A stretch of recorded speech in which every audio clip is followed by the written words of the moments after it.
Profundas transformaciones en la vida económica de México resultan del balance económico del periodo porfirista.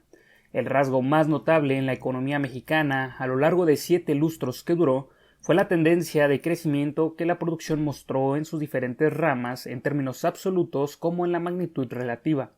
El gran salto económico logrado por el porfiriato se explica en la incidencia de dos variables conexas en la vida nacional.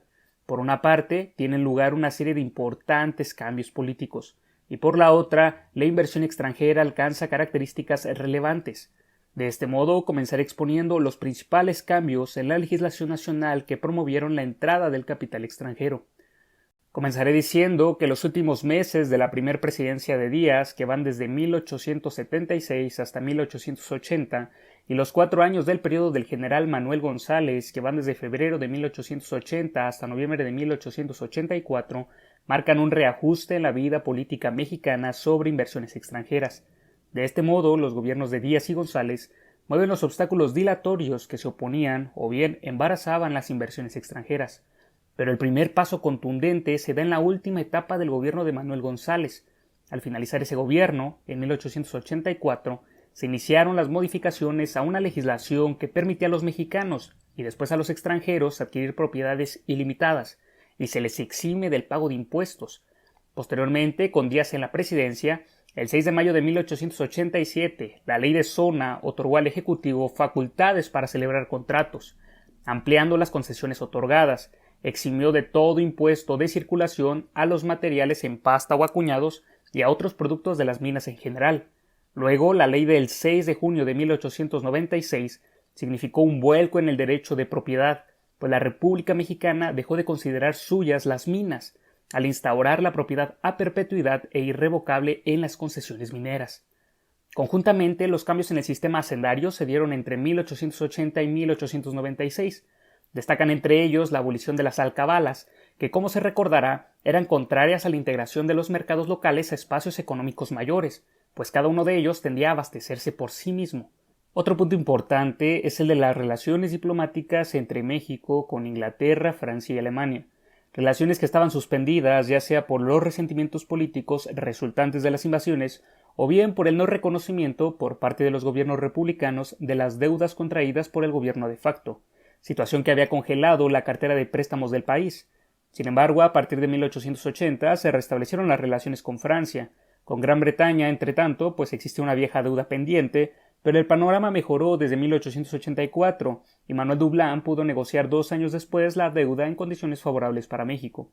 A partir de entonces se restableció el crédito del gobierno mexicano, abriendo camino a la posibilidad de obtener nuevos empréstitos, destinados entre otros fines a impulsar la política de fomento. Ahora bien, el campo que mejor expresa un proyecto o una intención de invertir en la economía por parte del Estado es el de los transportes, específicamente el impulso que se dio a los ferrocarriles. Esta parcela ilustra bien cómo se conectan estos cambios políticos y legales, es decir, cómo un cambio superestructural tiene una expresión en un hecho concreto, en este caso la política ferroviaria. Empecemos por señalar que, amparado en la ley del 6 de junio de 1887, Díaz subvencionó la construcción de vías férreas, lo que significó que el Estado se comprometió a ayudar en la construcción de las vías, obras cuyo costo variaba entre 6 y 8,000 pesos por kilómetro, dependiendo de la dificultad técnica del trazo. Se concedió además un derecho de vía de 60 metros a cada lado de las líneas, área que en caso de contener yacimientos minerales era concedida a las empresas constructoras, entregándoles también los terrenos necesarios para levantar edificios administrativos, talleres, patios, etc. Hasta aquí se ha intentado hacer referencia a una situación general que da cuenta de la forma en que se ajustan los mecanismos político-legales durante el porfiriato, para enseguida hacer una presentación general del ingreso de la inversión extranjera en el país. Comencemos diciendo que en los primeros tiempos del porfiriato, hacia 1884, las inversiones extranjeras en México ascendían apenas a 110 millones de pesos. Para 1910 su monto se elevaba ya a 3.400 millones de pesos. Es decir, hubo un crecimiento durante el porfiriato que rebasó el 2.900%, lo cual es una locura. Ahora bien, un rasgo interesante que se desprende de esa colocación de inversiones es que la presencia del capital imperialista se concentraba en ciertos polos que coinciden con la necesidad de contar con determinadas materias primas y con el ansia de obtener mayores beneficios. En este caso, encontramos que los ferrocarriles, la minería y la deuda pública absorben el 74.9% del total de los capitales invertidos en México. Asimismo, para destacar la importancia que durante el Porfiriato llegaron a tener las inversiones extranjeras directas, sabemos que dentro de las 170 sociedades anónimas más grandes de México, el capital extranjero ejercía control en 130 y tenía participación en otras 9 más de ese grupo, de manera tal que el control extranjero representaba en términos de capital el 77.7% del total de las 170 sociedades anónimas más grandes de México. Por otro lado, el capital nacional solo controlaba alrededor del 23% del capital total de ese grupo de empresas, de las cuales 14% correspondía al Estado mexicano y el resto 9% al sector privado nacional. De esta manera, el grado de control directo e indirecto por participación de la inversión extranjera sobre la actividad económica de la época, en este caso del periodo 1910 a 1911, se muestra de la siguiente manera, observándose con facilidad que la iniciativa privada extranjera literalmente dominaba casi todas las actividades productivas del país, con una pequeña excepción en cuanto a los ferrocarriles, donde se compartía la participación con el gobierno mexicano principalmente. En cuanto a su origen, la inversión extranjera directa participaba en las actividades económicas en el país con un control directo en las siguientes proporciones. Esto para el periodo de 1910-1911. Con lo anterior vemos que son 3 básicamente los países que participan principalmente: Estados Unidos, Gran Bretaña y Francia, con preponderancia alterna según la actividad, es decir, las empresas estadounidenses dominaban la actividad minera y agrícola, mientras que las compañías inglesas tenían mayor participación en la industria petrolera, en la ferrocarrilera y en la industria eléctrica. Por último, las corporaciones francesas dominaban la industria manufacturera y el sector bancario, aunque dentro del grupo de las 170 empresas más grandes de la época, el control de la inversión extranjera por países se presentaba de la siguiente manera, destacando el papel y liderazgo de los inversionistas provenientes de los Estados Unidos de América. Sin embargo, también hay rubros controlados totalmente por las potencias europeas de la época. Este es el caso, por ejemplo, de las inversiones en empresas de servicios públicos, donde se llegó a obtener una inversión total durante el Porfiriato que ascendía hasta los $138.187.000, o lo que equivalía a unos $237.711.000 de la época, y donde Gran Bretaña ejercía prácticamente un monopolio con un total de 89% de participación, mientras que sorprendentemente los Estados Unidos solo participaban con apenas el 4% del total de la inversión extranjera en ese sector. Junto a lo anterior, se expone también otro de los aspectos del capital extranjero, es decir, la deuda externa, conocida también como inversión extranjera indirecta. Esta creció rápidamente y para el periodo de 1910-1911 representaba alrededor de 50 millones de libras esterlinas, unos 250 millones de pesos de la época, lo que significaba que había crecido más de 10 veces desde 1886. Esta deuda externa se encontraba repartida del siguiente modo precisamente para el periodo 1910-1911. Como podemos observar, la inversión extranjera indirecta se encontraba concentrada principalmente en países de Europa, destacándose sobre todo los inversionistas franceses. De esta manera, al final de la etapa de Porfirio Díaz, la importancia del capital extranjero era evidente. A los 3.400 millones de pesos de inversión extranjera directa se suman los 250 millones de pesos de la deuda externa, dando un total de 3.650 millones de pesos de capital extranjero total. Ahora bien, una vez expuesta la situación general de las inversiones extranjeras, se analizarán rápidamente 2 rubros de inversión directa que fueron de gran importancia para el crecimiento y desarrollo del sistema porfirista. El primero será el de la industria ferrocarrilera y el segundo tratará sobre la minería. Dichas actividades son de gran relevancia pues representarían el 57.2% de las inversiones totales realizadas por los capitales extranjeros durante el auge del gobierno porfirista. Comenzamos con la industria ferrocarrilera. Para que pudiera despejarse el camino a la comercialización de la economía, lo primero que se necesitaba como requisito fundamental ineludible eran transportes modernos.